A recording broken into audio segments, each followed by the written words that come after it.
Good morning class 10th। Online पढ़ाई में maths की क्लास आज से शुरू होने जा रही है। उम्मीद है कि आप सभी ने अपनी अपनी कॉपीज़ बुक्स परचेस कर ली होंगी। मैथ्स के रजिस्टर साइज़ कॉपी कही गई है, तो रजिस्टर साइज़ कॉपी आपको खरीदनी है। जैसे मेरी कॉपी दिख रही है। फर्स्ट चैप्टर है अध्याय 1 वास्तविक संख्याएं, रियल नंबर्स। रियल नंबर्स के बारे में आपने 9th क्लास में पढ़ा है। रियल नंबर से वैरायटी ऑफ नंबर्स होते हैं, कई तरह के नंबर्स होते हैं, कई तरह की संख्याएं होती हैं, जो कि आप क्लास 9th में फर्स्ट चैप्टर में पढ़ चुके हैं। उन्हीं को हम रिवीजन करने जा रहे हैं फिर से। आइए तो रिवीजन शुरू करते हैं। तो first kind of numbers, first kind of संख्याएं जो होती हैं प्राकृत संख्याएं, जिनको हम इंग्लिश में कहते हैं नेचुरल नंबर्स। नेचुरल नंबर से आप प्राकृत संख्याओं से आप अपने दैनिक जीवन में दो चार होते रहते हैं। इनके नाम से ये समझ में आता है प्राकृत, जो प्राकृतिक रूप से जो संख्याएं हमको दिख रही हैं, जिनका हम यूज़ सदियों से करते आए हैं, यानी गिनतियाँ, काउंटिंग नंबर्स। हम इनको काउंट करने में यूज़ करते हैं, गिनने में यूज़ करते हैं।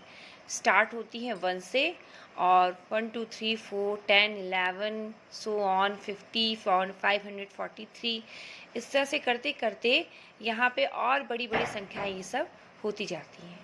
तो ये कैसी संख्याएं होती हैं? प्राकृत संख्याएं। ठीक है। सेकंड काइंड ऑफ, इनको हम प्रेजेंट किससे करते हैं? कैपिटल एन से। प्राकृत संख्याओं का जो समुच्चय होता है, जो उनका ग्रुप होता है, उसको हम कैपिटल एन से रिप्रेजेंट करते हैं। फिर सेकंड काइंड ऑफ नंबर्स है पूर्ण संख्याएं, जिनको हम इंग्लिश में कहते हैं whole numbers, WHOLE, whole numbers. Whole numbers प्राकृत संख्याओं में शून्य को लगा के प्राप्त होते हैं, यानी प्राकृत संख्याओं का जो समूह है उसके साथ आप 0 को अटैच कर देंगे तो आपको पूर्ण संख्याएं प्राप्त होंगी। इनको हम कैपिटल W से रिप्रेजेंट करते हैं, यानी इनके समूह को हम कैपिटल W से शो करते हैं। अगला नंबर आता है पूर्णांक का, जिनको हम इंग्लिश में इंटीजर्स कहते हैं। इंटीजर्स क्या होते हैं? इंटीजर्स गिनतियाँ होती हैं, गिनतियों के साथ 0 होता है, यानी इंटीजर्स में हम होल नंबर्स लेते हैं, और साथ ही साथ जितने हमारे नेचुरल नंबर्स हैं उनके साथ हम माइनस को अटैच कर देते हैं। ठीक है। जैसे कि आप सामने देख ही रहे हैं, यहाँ पे 0 1 2 3 4 5 सो ऑन 15, इस तरह से संख्या बढ़ती जाएंगी। और 0 के अपोजिट साइड में, यानी बाई तरफ, -1 -2 -3 -4 -5 सो ऑन -50 -51, इस तरह से संख्याएं बढ़ती जाएंगी। तो पूर्णांक क्या हो गए? पूर्णांक में हमारी गिनतियाँ आती हैं, शून्य आता है, और गिनतियों के साथ हम माइनस लगा देते हैं तो हमें माइनस की गिनतियाँ मिलती हैं। इन माइनस की गिनतियों को क्या कहते हैं? ऋणात्मक पूर्णांक कहते हैं। और पूर्णांक के समूह में जो गिनतियाँ होती हैं उनको क्या कहते हैं? धनात्मक पूर्णांक कहते हैं, और साथ में शून्य होता है। तो पूर्णांक किसका किसका समूह हो जाता है?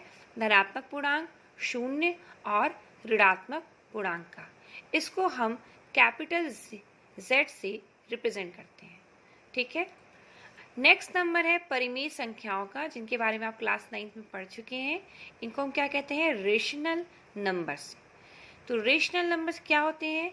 वे संख्याएं जिन्हें P/Q के रूप में लिखा जा सके, जहां P व Q पूर्णांक हैं और Q नॉट इक्वल्स टू 0 है, यानी वे संख्याएं जिन्हें हम भिन्न के रूप में लिख सकें, वे संख्याएं परिमेय संख्याएं होती हैं। साथ ही साथ हर जो है वो शून्य नहीं होना चाहिए। तो पूर्णांक के कुछ उदाहरण आपके सामने लिखे हुए हैं: -2/3, 3/4, 5/11, 17/8, सो ऑन -9/6। नेक्स्ट नंबर है तुल्य परिमेय संख्याओं का। तुल्य परिमेय संख्याएं या इक्विवेलेंट रेशनल नंबर्स क्या होते हैं? किसी दी हुई परिमेय संख्या के अंश व हर में समान संख्या से गुणा करने पर प्राप्त परिमेय संख्या पहली वाली परिमेय संख्या की तुल्य परिमेय संख्या कहलाती है। फॉर एग्जाम्पल, मैंने एक परिमेय संख्या ली है 7/12 या 7/12, जिसको आप भिन्न भी कहते हैं। 7/12 का एक भिन्न है। अब इसमें हम क्या कर रहे हैं, इसके अंश और हर में समान संख्या से गुणा कर रहे हैं। 7/12 में हमने अंश, इसका अंश क्या है 7 और हर क्या है 12।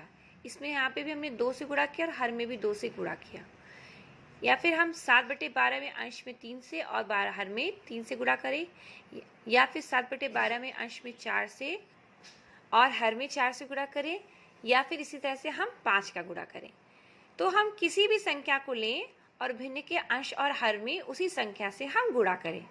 तो गुणा करने के बाद देखिए क्या मिल रहा है। जब 2 का गुणा किया अंश और हर में तो हमें क्या मिला 14/24। जब 3 का गुणा किया तो क्या मिला 21/36। जब 4 का गुणा किया तो 28/48। 5 का गुणा किया तो 35/60।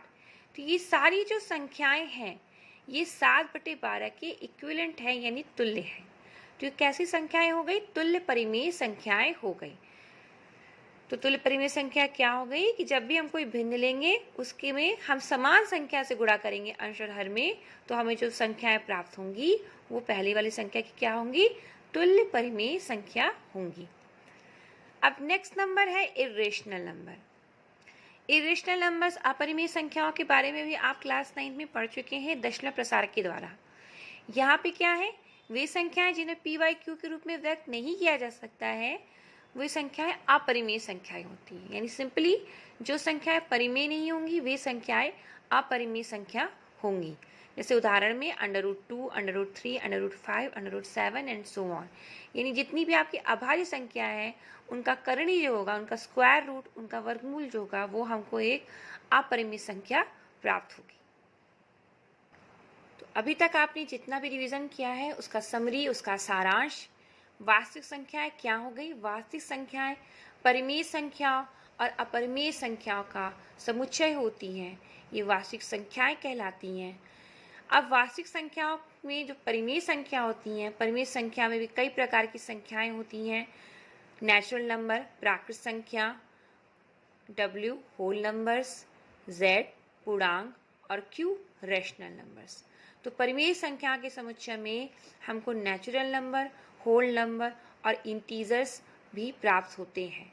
तो वास्तविक संख्याएं, इन सारी संख्याओं का समूह लीजिए और साथ में अपरिमेय संख्याओं को जोड़ दीजिए तो वो समुच्चय जो हमको प्राप्त होता है वो वास्तविक संख्याओं का समुच्चय प्राप्त होता है या फिर समूह प्राप्त होता है। तो ये आपका आज का रिवीजन है, इसको समझिए, देखिए और फिर अपने रजिस्टर में जैसा सुंदर सुंदर मैंने काम किया है, साफ, नीट एंड क्लीन, वैसे ही आपको वर्क करना है। नेक्स्ट क्लास में आगे पढ़ाई की जाएगी। Till then